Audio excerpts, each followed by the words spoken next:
এটা যখন লিখবো এটা এতকে 0.46 এতকে আমরা বাইনারি রূপান্তর করব। হ্যাঁ, বাইনারি রূপান্তর করতে হলে সুতরাং এগুলো এইভাবে শুরু করবা যে ভগ্নাংশের জন্য এটা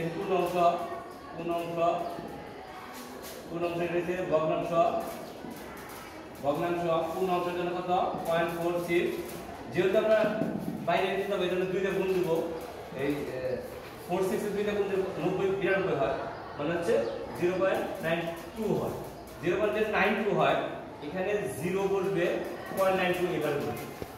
আবার 92 কে যদি তুমি 0.92 কে তুমি যদি 2 দিয়ে গুণ দাও, 0.92 কে 2 দিয়ে গুণ দিলে হবে 1.84 হবে।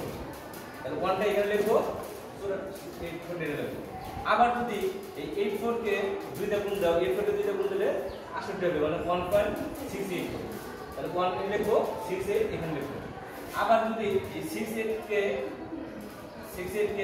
2 দিয়ে গুণ দাও, সেক্ষেত্রে 1.36 হবে। ক্যালকুলেট করে নিও বা গুণ দিয়ে নিও, তাহলে 1.36 হবে। এরকম সাইকেল থাকবে, শেষ হবে না। এই জন্য 2-3 বার ডট দিবা, 2-3 বার ডট দিয়া ওই লিখবা সুতরাং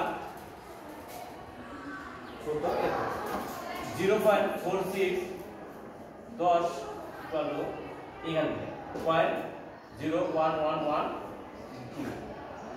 ডট লাস্টে ডট দিবে, এটাই উত্তর। এবার বুঝতে পারছো?